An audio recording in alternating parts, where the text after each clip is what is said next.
are not there. So I think there's no fear. I'm quite sure, Patrick, you will live till 65 in your career and move on, going back to your original 35 years. Yeah, so I don't think the transition is honestly Everyone is calculating it. Here's something interesting I would just like to add on. So what if it's because the growth is exponential, right? Maybe all of this, as Homam was saying at the beginning, it's preparations for AI. But now everything is ready, everything is laid down as a foundation.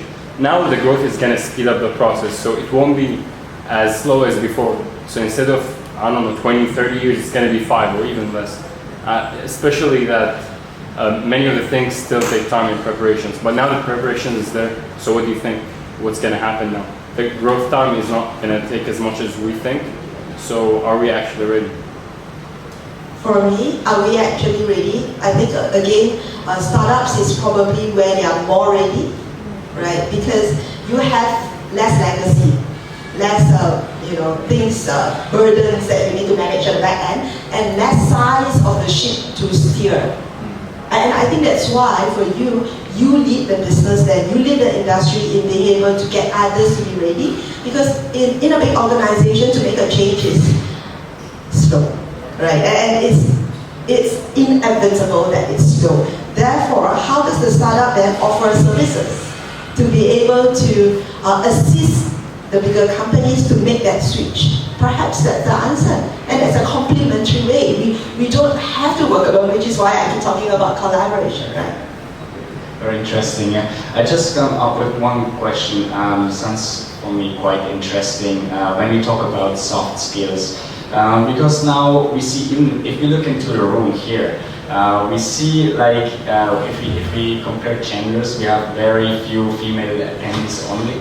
We're very happy that we have like a 50-50 here on the board. Basically not so difficult. I think there are amazing female speakers and panelists out there. If people look a little bit, I was at the MyTech Week this week, and I was really shocked like how many just male-dominated podiums there were out there. It was really sad to see, so I'm very happy and proud also.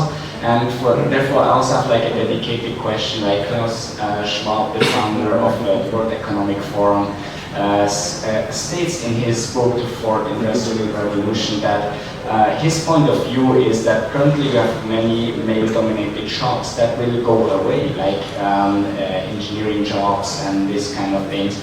But the human skills, or like empathy, industriality, compassion, these are more like the female skills, or the strength of females, right? Would you agree with that statement that like we might potentially see that women are taking most of the jobs in the future, like those few which are left, just because he states some examples like psychologists, therapists, coaches, event planners, nurses, healthcare in general are already female dominated, and probably even more in the future.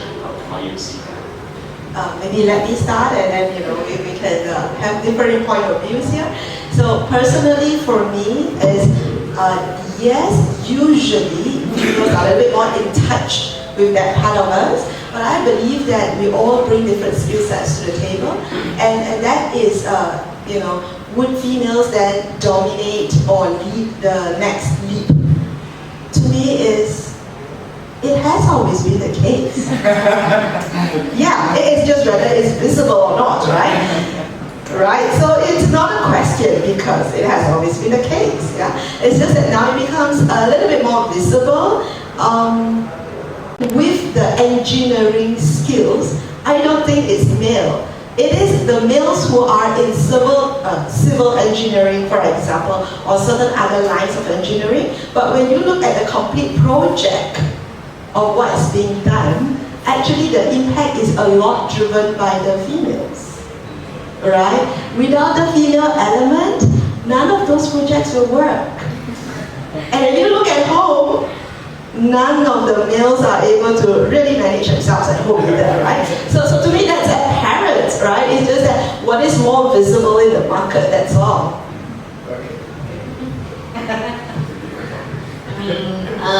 Me being a female data scientist, I do feel the impact in terms terms of the hype around being female when you're in this industry. Like, for example, last year I spoke at quite a few events, and the event organizers would outright say to me that we're inviting you because you're female. And you're good at PR, you're a good publicity stunt, you're good at attracting people. In fact, so much so that even though I might not have as much experience as a CEO, for example, but because I'm a girl, they would actually put me on the poster to give people the impression like, hey, come because there's a female speaker there. And even one of the events, I was the only female speaker, and I was also the youngest speaker there. And again, I feel like at times I do agree that a lot of these the motivation behind it is again for the publicity effect. It's also, but for me, I don't view it as a bad thing because first, I don't have to have as much competition in terms of getting a speaker slot.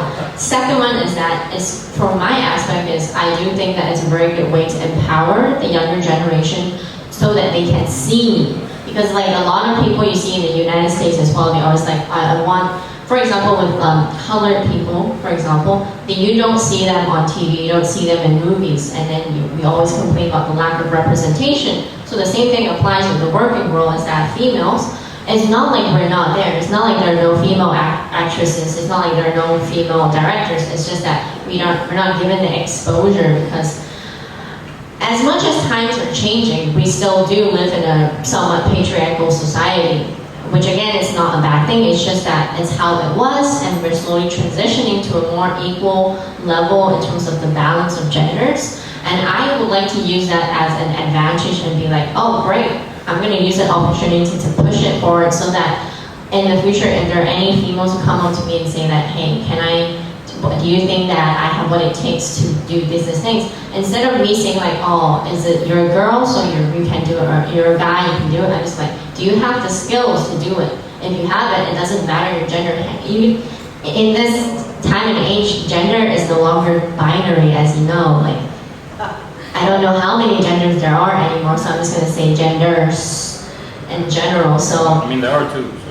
technically there are two, but then you can identify as certain different types. So I'm not even going to go there. There's more like the ethical elements already. And so I think that, yeah, females, we contribute just as much as guys. And there's certain aspects that I do agree that females are slightly better in terms of we pay a little bit more attention compared to guys.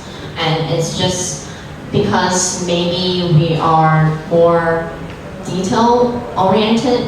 So like you can apply it in every aspect in life as well. Like if you were to let a man take care of their child versus a woman taking care of the child, the guy would worry a lot less. Whereas the mom would be quite paranoid in another sense of speaking. Like everything also they consider the danger aspect instead of why it's not dangerous. Whereas the dad is always like, why would it be dangerous? And mom is like, why would it not be dangerous? So again, it's just, I feel like male and female, it's not to say that who is better than each other. It's more like we have opposing, the way we think are slightly opposite, which is a complementary thing.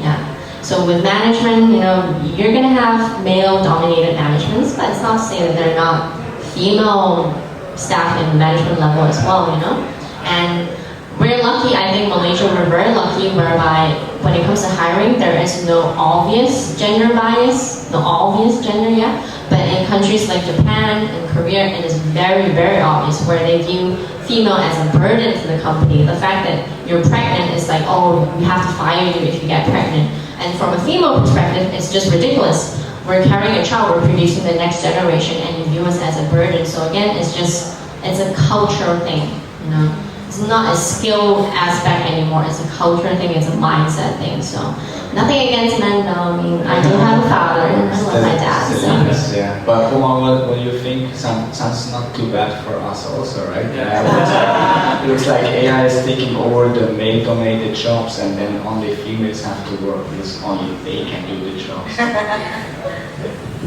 Yeah, well, I think there is maybe better chance for female because of their soft skills, because of their personality, because of about the things they care.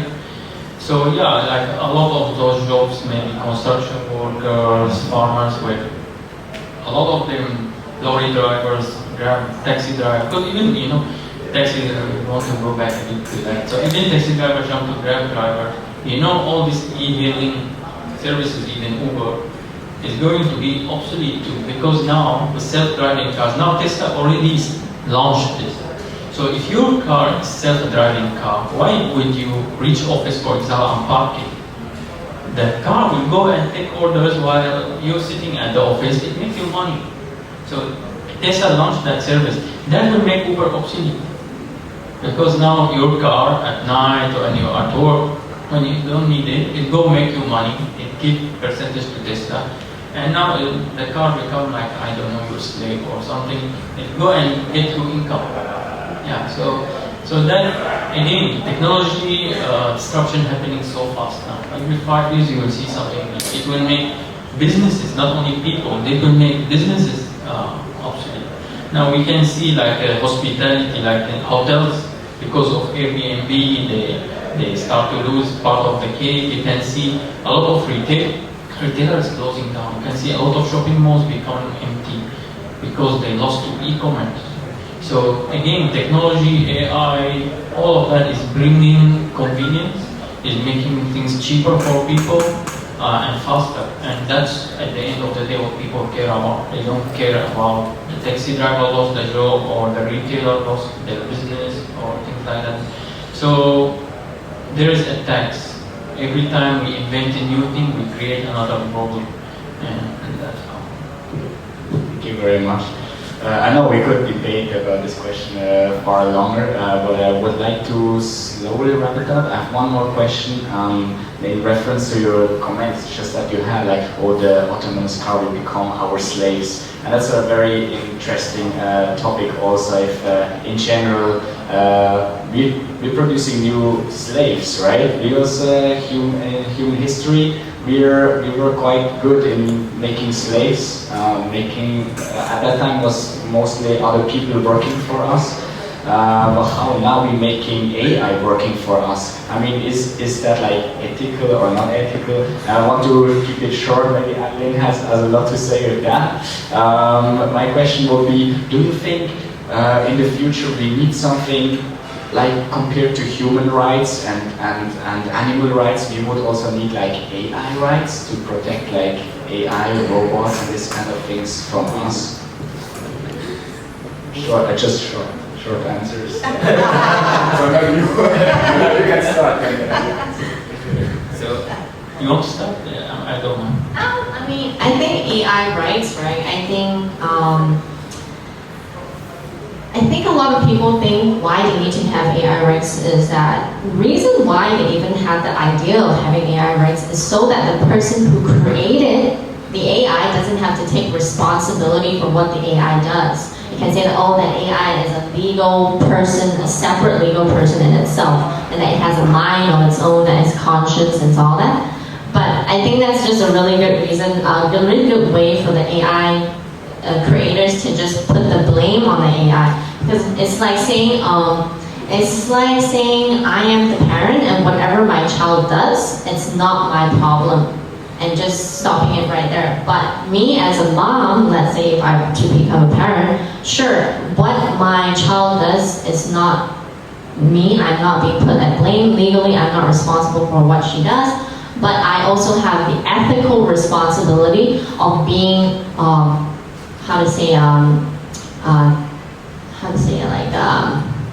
being responsible for what my child does. Like, even though it's not legally binding, it's the human element says that my conscience, my guilt conscience says that I should care about what my child does and I should matter and I should do something about it if they're doing something morally wrong. And again, with AI, is think about the concepts of why we give certain people rights. So when it comes to animals, we don't really give them rights, even though they're conscious beings, they're alive, they've got a heart beating. So right now, this whole question is, you're pretty much equating an animal that has a beating heart versus a software that just sounds and talks like a human, but it's nothing like a human.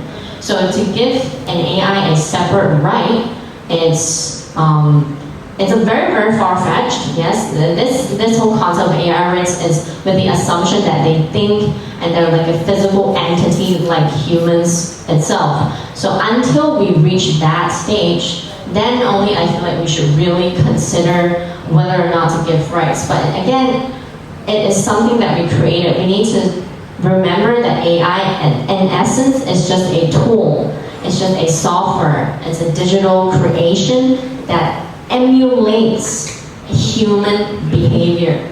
So if you're saying that anything that emulates human behavior should be given rights, then perhaps even your Siri or Alexa should be given rights, because like the Google example, how you can make a booking by using an AI to make a phone call, and that person had zero clue that they were not talking to a human, they were talking to an AI. So that really blurs the line in which how you were to give something rights, whereas something that is created by God, let's say, and like animals and all that, they have no rights just because they cannot communicate like humans. So I think if that, in essence, is already a very flawed way of thinking. Yeah, so I will bring this back to Homam. Sure. Thank you very much for your input. So if we think why we are, like now we decide like we have the human rights, like if a human kill a human, we punish the human. But if a human, let's say, kill an ant, it's nothing. For us, at the ant life doesn't mean anything. So actually we have to think that, okay, now we are smarter than AI. But when AI is smarter than us, so we are no longer on the top of the, don't know what you call it, food chain or the hierarchy. So now AI, if AI becomes so intelligent when we reach the general AI, because now what we do still consider under weak AI. Weak AI means AI do a specific task, to drive a car, do this task, clean your house, whatever. So it's a general, it's a specific task. But if there's general AI, when AI has a conscience, has thinking, start planning, it acts like a human, of course it's going to be more smarter than us. So if AI now is on the top, so it will look at us, how we look now, how we treat animals, even how we treat other humans when we used to have slavery and things like that. So when AI has all the power, I think it's going to use us. Well, many experts now warning about that, including Elon Musk, and some say don't worry, this AI is so ahead, it will not happen soon. Some say it will happen in 50 years, some say it's longer than that, 100 years, but around that time. So yeah, we have to think later what human rights, we have to redefine human rights at that time. Second thing, the moral aspect of AI. Okay, I will finish with this. Yeah. It's very important. I just want to ask how many points you have. If 2 points, it's okay. Okay, I will do 2. I have actually around 4, but I will do 2. Okay. So the last time, philosopher used to debate, if you're familiar with the trolley problem. So the trolley problem, basically, if there is a trolley or a train on a track and there is a guy standing there on that train, so do we, let's say, move the train away and kill the person on the train? Let's say let's consider one person, or do we just kill the person who's standing on the trolley? So the philosopher used to debate. Some say, oh, it's not the one on the train fault. Why that guy? So he has to die. Some say, no, maybe that guy actually, his value is more important, so we kill the guy on the train and save the guy. Or what if the guy was a child? So they debate like, there's different philosophy. So last time, they can debate all day long and it doesn't matter. But today, self-driving cars engineers, they want an answer. They want to know, okay, if my car is driving and it sees a child, so should I kill the child or should I maneuver the car and hit the wall and kill the driver? So at the end of the day, now are you buying a car that will eventually kill you? We don't know. So now those moral stories are relevant to our life now. Now we need an answer for that. Now we need the legal to give their opinion. And yeah, I think okay, I'll finish. Thank you. Thank you, Homam. Caroline, you'd like to ask something? I think to me, the trolley is a very good example of that. And of course, the self-driving cars, I think now that's the current topic of discussion. But at the end of the day, while AI develops to that stage of general AI, is that what you call it? General AI? Or strong AI. Or strong AI? Okay, but humans are developing at the same time. Yeah, I tend to be a bit more optimistic view of life, that as AI develop, we develop, because we provide the inputs into the AI while they do deep learning and self-learning as well, right? And because of that, the ethics question that comes up and the morality question is about value, as you mentioned. And the same, I think Anthea also mentioned about value. So if you look at value system and what value it is, at the end of the day, for me, even Sophia looks so real. Sophia, Saudi Arabia, but still, it's a machine. Yeah. So to me, as a person, as a creation of God, I think it is more the value that we put to that. And because we are developing at the same, if not faster pace than AI, I think that would not come to a situation. It would be a legal discussion, yes. But the legal discussion is not to protect the AI or the products of the AI, it's to protect the humans behind, right? So at the end of the day, it's still a humans discussion. Yeah, if the human is in control, but what if the AI is in control? That's why I say I don't think they will ever be in control, because we are developing faster than them. There's an involvement here. Yeah, evolution, right? Yeah. I know. You think that AI would supersede humans, right? I can get that from here, but I don't think that's ever possible. Look at our evolution as a human, right? Not different. I know. It's like, I know. We could discuss about this another hour. I know. Also, I also myself. I would like to just argue against you like this, but we cannot. I would like to take this discussion offline. We for sure follow up. And sorry, I know you're the boss of Startup Stone, but I'm the moderator today. So we wrap it up. Also, if you have more questions, I think. We still have like 3/4 hours, so we're here, we're outside, and we can network and we can discuss more on the topics. Again, I know I'm really upset we have to break it up here. We can make it far longer. Questions, or maybe we can take one question. He was the fastest. Are you on there? You have a loud voice. You can just. Yeah, that's good enough. Just observing the panelists, I noticed it's kind of straight to a male and female question. Anyway, just to let you know, before when I came here, my girlfriend was a female. So I think it's not necessarily a male or female. A lot of jobs are now gender agnostic, so to speak. So I think it's male and female. So I really, that's just something that all of us should bear in mind. In regards to change, I think I'm taking a very balanced view on this AI stuff, because we do agree that AI will be moving at a rapid pace, but I think companies, corporates, government, and also startups also have a role to play to make the change and manage change. Right? That's what Anthea brought up with training.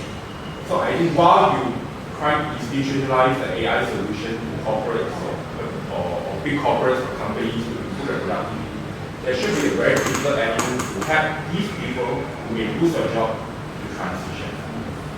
And that's very key, right? I mean, you have a solution right now. For example, if I'm an AI provider, I go to a bank and say, I'm providing this solution. But the AI provider never thought about what would happen to those people who will be affected. So I think it's a very big topic, because you want it to be a managed change, so that while eventually and at some point the productivity will improve because of the AI solution, people will still have the jobs, or at least have another job. Or at least be able to transition to that job.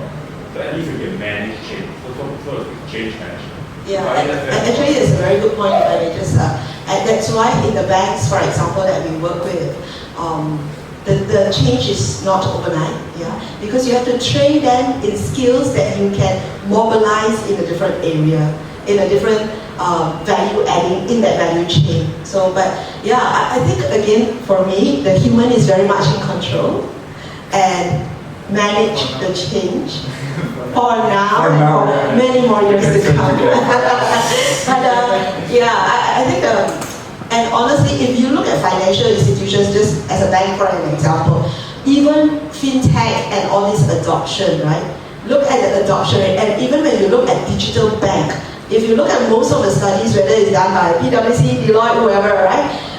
Most of the studies has actually pretty much involvement of it, pretty much hang around 2013, 2014. The reason being, the adoption is so slow. There's so many frameworks and governance and compliance and etc. to go through that the change is very managed. And this is just a fact.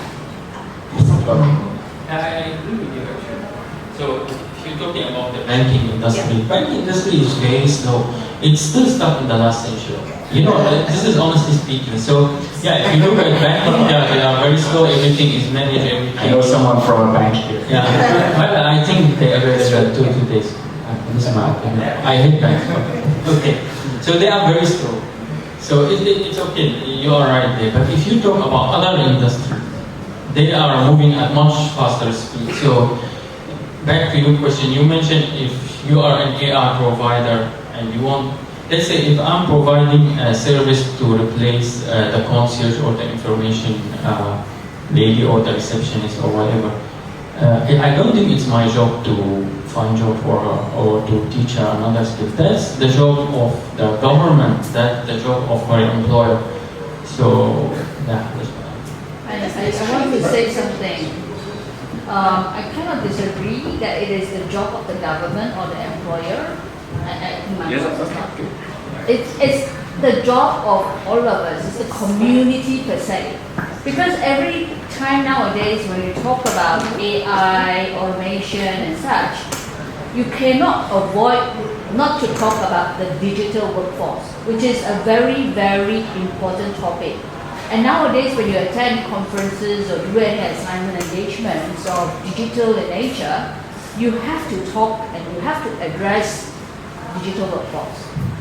So it's a combination of all of us.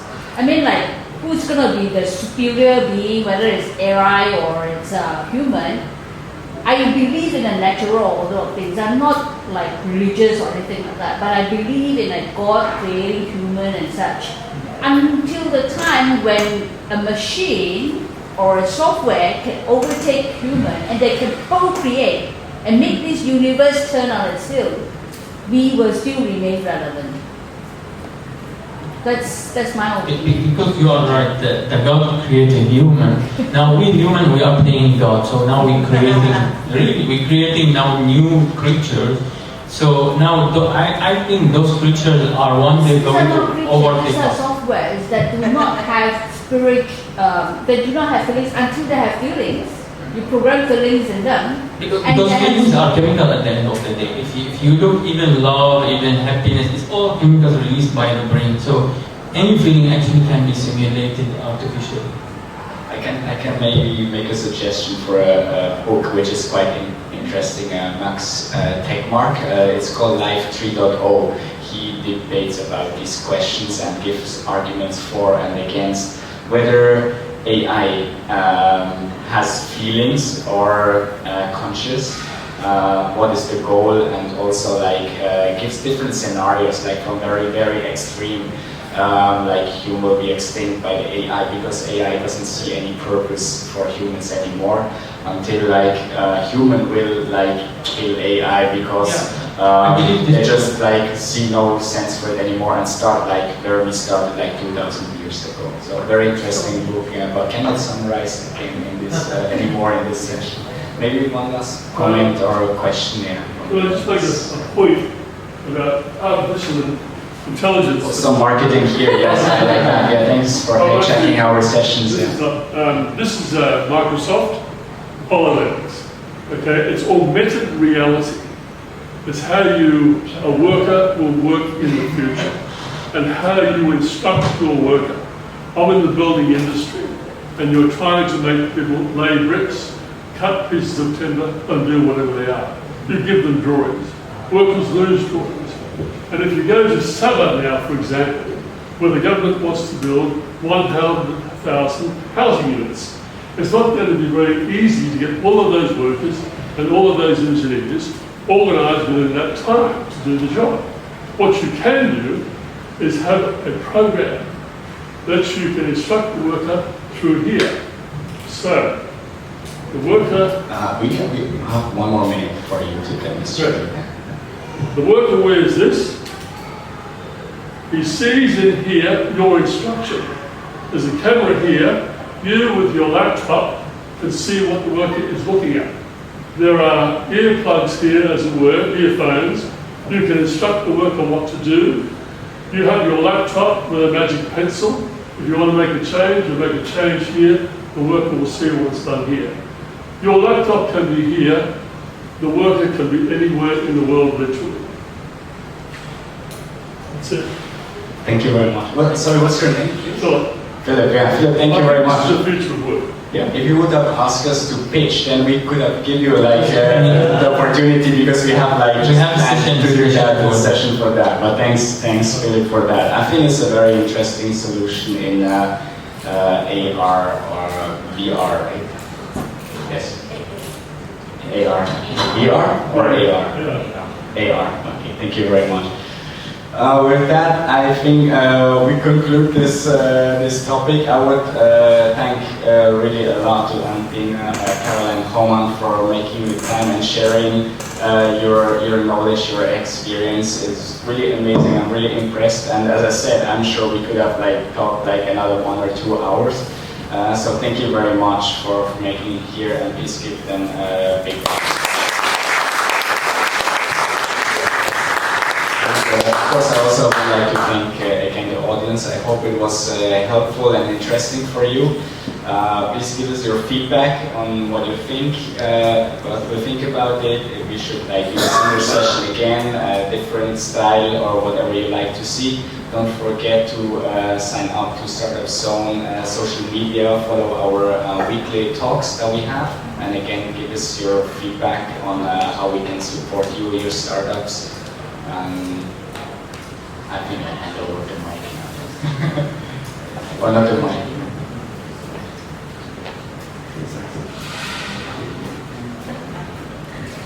Oh yeah, okay. Token of appreciation. Thank you. Thank you, Mr. Patrick. Okay, thank you very much to our moderator and panelists for your commitment for our event today. And we have a little token of appreciation we would like to give to the panelists and also moderator. So I will call out your names first. Okay.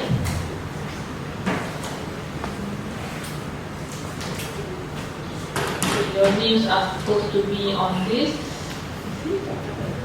On the side. On this one. Okay, it's inside.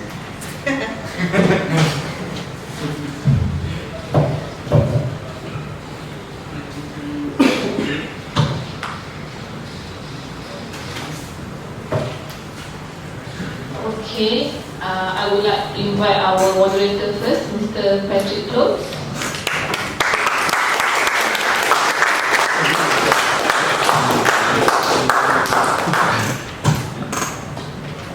Okay, next is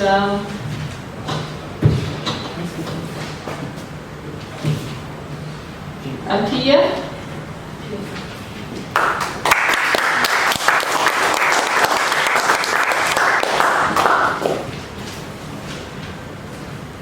You never know, maybe you find your co-founder, maybe you find your next employee or employer. So anybody can feel free to come to the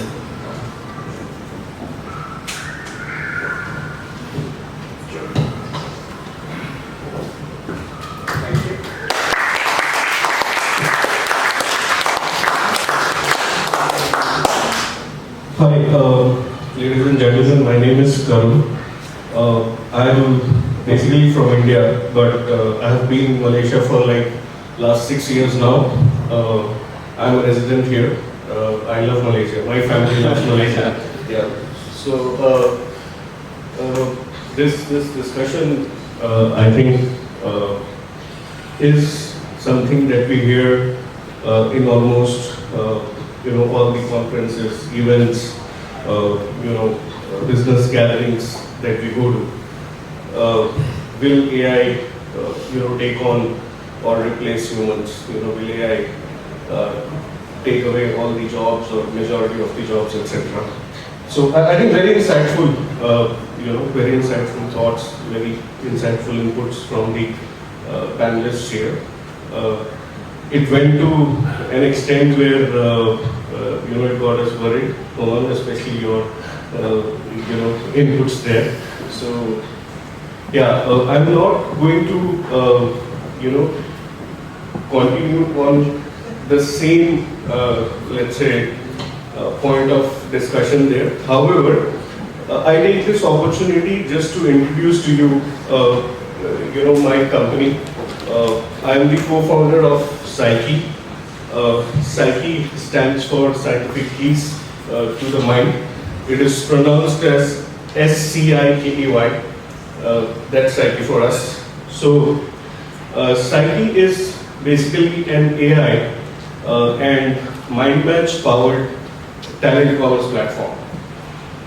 Yeah, AI and mind match powered talent commerce platform. So in very simple terms, you could imagine or you could think of Psyche as a marketplace, as a technology platform that connects demand for talent on one side of the platform to the supply for talent on the other side of the platform, using a lot of AI, and more importantly, our patented algorithm that is called mind match. So how Psyche is different from, let's say, the job portals or traditional companies in this business. We have taken the entire e-commerce experience. So I'm sure all of us here have experienced shopping on Lazada, Shopee, or any such portals. So what Psyche has done is we have taken that experience, which basically helps the entire transaction, of creating a job on the platform to actually having the person or employee for that job, on board, end to end within a singular platform. The algorithm, the technology, it helps in auto passing, auto grading of the resume as well as applicants. The mind match, takes this filtration or matching to the next level, whereby helping the match between the candidates or job applicants' personality and the persona of the job. Each job has a personality. To be a good financial accountant, you need a different personality.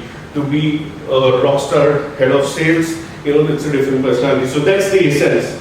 So we do, at Psyche, we help, people basically with happy careers, so that, they enjoy what they are doing, and they probably land up, in a job which is made for them, sort of in that way. So that's who we are. We ride on 3 C's. This is what I leave you with. So Psyche is all about choice, where you have choices in the form of jobs and applicants. Psyche is all about convenience, which is the entire experience, inbuilt into one single platform, and you don't have to step out of the platform.